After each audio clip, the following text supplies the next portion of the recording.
That was a hell of a way to start the season. Beautiful way to start the season. Game 1, NHL overall, Flyers, Penguins. And after waiting quite a while to watch a meaningful game of NHL hockey, that was really fun. I mean, it was a sloppy game overall. I wouldn't say either team really brought their A game. The Flyers clearly closed it out quite nicely with a 6-3 win. Now, I thought it was quite interesting to see how the Flyers responded at times. The first period, overall, pretty solid period for the Flyers. I think they came away there with the lead 2-1 at the end. Gustafsson obviously had a couple of assists there, really nice assists, shots on the points. He clearly is showing why he's here.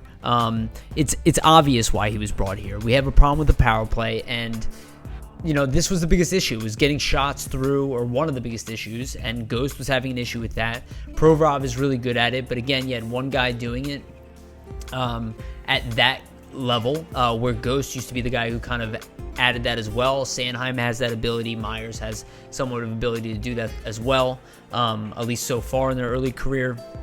But Gustafsson, just really smooth skating, looks really good out there, and I would say really nice game 1. I think he finished with 2 assists on the night, about 18 minutes of ice time, which is really good.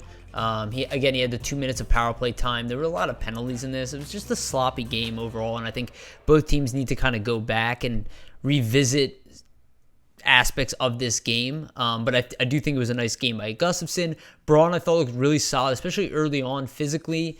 He took a lot of punishment, unfortunately, but shows why he's playing with Provorov. I just don't know how long-term that is. Again, useful, but maybe just like Russ Cohen was saying on my podcast, if you listened the other day, it might be more of a team effort overall when it comes to distribution of ice time when it comes to that top pairing. So, overall, we have Patrick gets his first goal of the season, deflection from the Gustafsson shot, as well as JVR gets his first goal of the season. JVR gets first goal overall. Really nice way to open it up, and nice to see the power play respond after so much criticism in the offseason and concern. And then obviously the solution brought in, or at least one of the solutions to kind of solve the problem, is Gustafsson, and it looks like paying off day 1. But overall, just to see Nolan Patrick score a goal after not playing for, I don't know, it was like 600 days or something like that. I don't remember what they said. But, clearly the kid still has it. Now, he finished with a -2 on the night. Not thrilled about that. Same with JVR and Voracek. And again, I like these line combinations. My anticipation, they will not stick. Even though we're seeing successes in certain areas, I think there will be adjustments, and I think adjustments will need to be made. Not necessarily off of this one performance. I don't think they're going to overreact or anything, but I would look for changes in the future.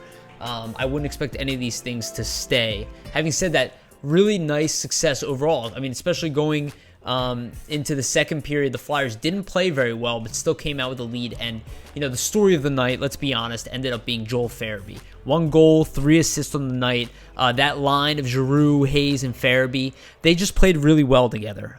They finished a plus. Again, the Penguins kind of lost the game in the third period. They lost it quickly. The Flyers kind of jumped on them. But Farabee looks like a player who aged. If you listen to myself, you listen to Jamie Baskow, both of us have been saying that this is our breakout player of the year for the Flyers. And it makes sense. I mean, the kid adds a bunch of weight in the offseason. He already looked good last year. He's extremely mature. Anybody from this U.S. development program you can watch. And again, I'm saying this again, even though everybody on my podcast says the opposite, Cam York will be in the NHL immediately, as soon as he's ready. I could absolutely be wrong and look stupid on that one, but I see no evidence of that with the way this U.S. development program works. Like, even a guy like John Beecher, I think when he comes to the NHL, he's going straight to the Bruins. I don't think he's going to spend time in the AHL. Maybe I'm wrong, but look at Zegras, right? You're going to tell me Zegras is going to go play in the AHL before? No. That program, but even Boldy, right? These guys are not... I don't know what it is about that program, but they just breed NHL caliber players, it seems to be at this point, and it's benefiting the Flyers overall. So Outside of that, though, Giroux probably should have had more points. They missed a bunch of points earlier on, though. Hayes played really well. Giroux played really well. I don't think they played their best hockey, but Hayes missed a breakaway. I think there could have been a lot more goals here for the Flyers, quite frankly. Just kind of a mess of a game. You could also say the Penguins, though, they fought hard. They didn't necessarily play. Sidney Crosby shows he still has. That guy is just everywhere on the ice at all times. And even that goal, that Carter Hart, that Hart played well overall, but obviously he had that blown play. Sidney Crosby makes it look easy, snags it out of the air where Hart doesn't even see him coming, and then next thing you know, Crosby's one-handing it into the goal, right? And then you kind of, a lot of shifting momentum, but it's a Penguins-Flyers game. I kind of expected that. There's a lot of that, but I do think Farabee, he's showing guys like Farabee who succeeded tonight, who played a really tight game tonight. I think we're seeing signs that like a guy like Farabee is growing immensely.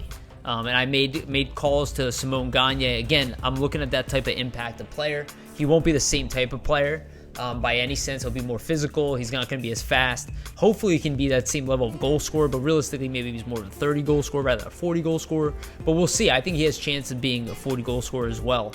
It's kind of up to him on I see the sky's the limit for Farabee at this point. Just so young and so poised and just seems to have it all. He could definitely end up being a superstar. But he did it all. He played a little bit on the power play, played penalty kill, and it just looked really good. The bottom line as well, Lawton had that nice pass to Raffle, finally burying Lawton. I thought looked good every time he played. Physical, strong, good on the back checks. Lots of stuff like that. Now, Albe Kubel, I thought played nice and physical as well. Trying to think, Lindblom played well as well, but I would say overall as a whole, the Flyers didn't play well enough in the second period. They could have blown the game. There was potential. They just weren't executing offensively well enough. Having said that, they did clean up a lot of the secondary chances. That's why the Pens might have had a lot of shots, but they weren't able to really take advantage of anything. And without Carter Hart giving up that goal, the Flyers walk away with a lead regardless. So you have to take that in consideration, that while the Flyers didn't play their best hockey, they also didn't collapse, and it shows the level of talent that this team has. I thought Sanheim and Myers looked good. They got a lot of ice time. Myers had 21 minutes of ice time. Shows who's getting those minutes. Sanheim just under that, actually, which is a little surprising that Myers had more minutes, but I like it. Provorov with 23 minutes tonight, which obviously, you expect him to have the most. But still, they didn't go nuts with it. They still used Gustafsson as needed. They used Braun as needed. But I do, even if you just look at those minutes, I can't see how Provorov and Myers don't end up being a pairing.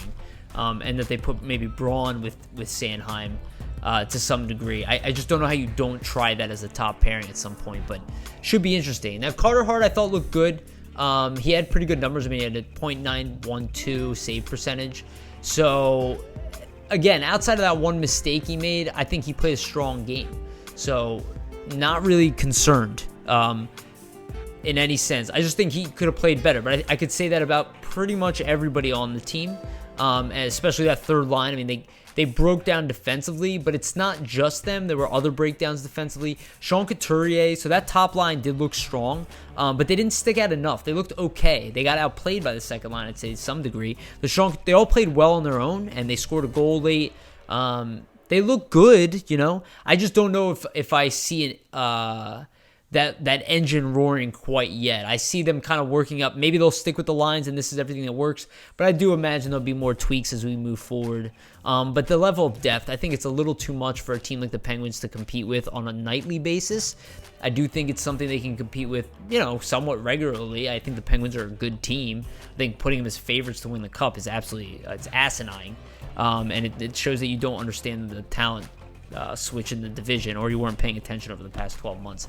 So it seems to me like the Flyers are kind of showing what they are, which is a team with a lot of talent. And even if you're outplaying them, just different guys are going to step up on you every night. Like, you have to compete against the fourth line. And the Penguins are talented. I mean, they're good. They play hard. The difficult team for the Flyers are the ones that are deep, maybe not as deep, right? But they have talent throughout their lineup. A little bit more than the Penguins aren't as balanced as they used to be. They're a little more top heavy, which is a bit of their issue. But if a team is balanced like the Islanders and they just play solid Team D, and they just don't make mistakes. That's the stuff that kills the Flyers, and I still saw that tonight. That's the stuff they have to work through. That's the team that lost in the playoffs, the team that was winning going into the playoffs prior to COVID. That's a team that kind of plays like a full engine, and we have to build back up to that to some degree. I don't think it's a huge issue or anything like that, but it's obvious still needs to be there with the changes. You kind of expected, even Lindblom and Patrick coming back, but I do see them maybe even going back to some previous line combinations to even try to spark some of that. So we might actually see Giroux and Couturier back together at some point. You see they're still using them on the PK. They're going to mix this stuff up, and I do really believe that we will see a Patrick, Lindblom, and Konechny line at some point. I really don't see why not, and with the emergence of Farabee and with the connection he has with somebody like Hayes. I mean, you could put Hayes, Farabee, and even Scott Lawton, or you can try JVR, or you can keep Giroux there. But there's so many combinations that you can run with this team that it's pretty exciting. But overall, good first win for the Flyers. They go back against the Penguins. They'll have to be careful of giving up shots. They got outshot 34-25 in this game. They still won the faceoffs. That's pretty typical. But they were giving up way too many shots and not getting enough in the second period. Their power play saved them in kind of a way, but the Penguins still looked dangerous at times. So it's not that the Flyers had full control of this game. It took until the third period where the Penguins kind of broke down a little bit, but the Flyers do look like the better team and a really, really good start. At least get that offensive going, get the confidence up, get it again. If you can beat the Penguins back-to-backs going into the next season, the Flyers could really start gaining pace on the rest of the league, because that's a big confidence win for this team. Just the way it is, the Battle of Pennsylvania here and what it does mentally. We've seen it before, even across generations, and we still have Voracek, Giroux. They're all still part of this. Crosby. It really is like the beginning of the hockey season, and what a great way to start.